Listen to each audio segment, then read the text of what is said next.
അതുപോലെ ഞാൻ അഷ്റഫ് കാരക്കാട്. ഞാനിപ്പോൾ നമ്മളെ തിരുവറ്റക്കൂട് 50 അടുത്തുള്ള കേട്ടോ. ഇവിടെ 50 അടുത്ത് ചെറിയ ചായക്കടയുണ്ട്, നമ്മളെ നിരഞ്ജേട്ടൻ്റെ. അപ്പോൾ ചായക്കടയിൽ നല്ല അടിപൊളി ഉണ്ണിയപ്പം ഉണ്ട്, പിന്നെ മാത്രമല്ല നല്ല ഓമ്പേരുണ്ട് കേട്ടോ. അപ്പോൾ നമ്മൾ വന്നപ്പോൾ കണ്ടുമുട്ടി. നിങ്ങൾ പഠിക്കുകയല്ലേ? എവിടെയാണ്?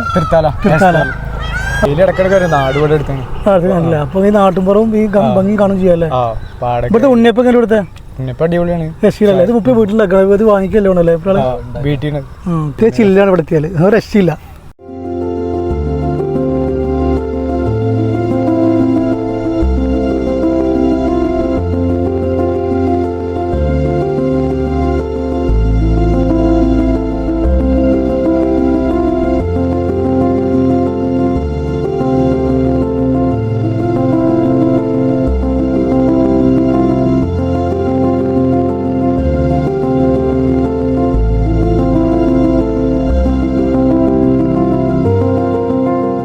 നിരഞ്ജേട്ടൻ്റെ കടയിൽ എത്തി നല്ല അടിപൊളി ഉണ്ണിയപ്പം ഉണ്ടോ.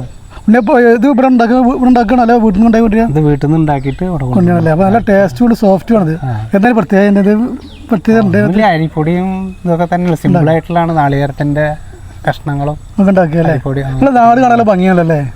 പ്രത്യേകിച്ച് തിരുവറ്റക്കൂട് കാണാൻ നല്ല ഭംഗിയുള്ള സ്ഥലം അവിടെ അല്ലേ? അങ്ങനെ പിന്നെ വൈകുന്നേരം എല്ലാവരും ഇവിടെ കാണാൻ വേണ്ടല്ലേ, നടക്കാൻ വരുന്നുണ്ട്, അപ്പോൾ ചാടിക്കാൻ വരുന്നുണ്ട് നിങ്ങളെ. നമ്മൾ സ്പെഷ്യലി നമ്മളെ ഒരു ചായയോ ഉണ്ണിയപ്പവും പിന്നെ കാലത്ത് ഉഴുന്നുവട ഉണ്ടാവും, കാലത്തുണ്ടാവില്ല ഉഴുന്നുവട ഇഡ്ഡലിയും ഉണ്ടാവില്ല. അപ്പോൾ വൈകിട്ട് നമ്മൾ മെയിൻ ഹൈലൈറ്റ് ഒരു ഉണ്ണിയപ്പവും പഴംപൊരി ഒക്കെ ഉണ്ടാവും അല്ലേ? എന്തായാലും എല്ലാവരും വീഡിയോ കാണുക, എല്ലാവരും നമ്മളെ ജനജാട് സപ്പോർട്ട് ചെയ്യുക. ഞങ്ങൾ എല്ലാവരും വന്ന് എല്ലാവരും വരിക, ഷോപ്പിക്ക് പോയി ചാടിക്കുക. എന്താ പോരെ? Okay okay.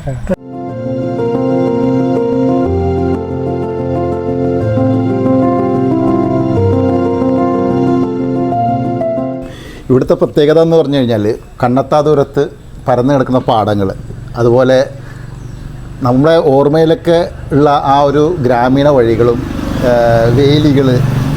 അപ്പോൾ ഇതിനൊക്കെ ഇടയിൽ നമുക്കൊരു ചായക്കട എന്ന് പറഞ്ഞു കഴിഞ്ഞാൽ നമ്മുടെ ഓർമ്മകളിൽ ഇന്നും മായാതെ സൂക്ഷിക്കുന്ന ഏതൊരു വ്യക്തിയും മായാതെ സൂക്ഷിക്കുന്ന കുറേ ചിത്രങ്ങളാണ്. ആ ഒരു ചിത്രമാണ് സത്യം പറഞ്ഞാൽ ഇവിടെ ഒന്ന് നമുക്ക് ലഭിക്കുന്നത്.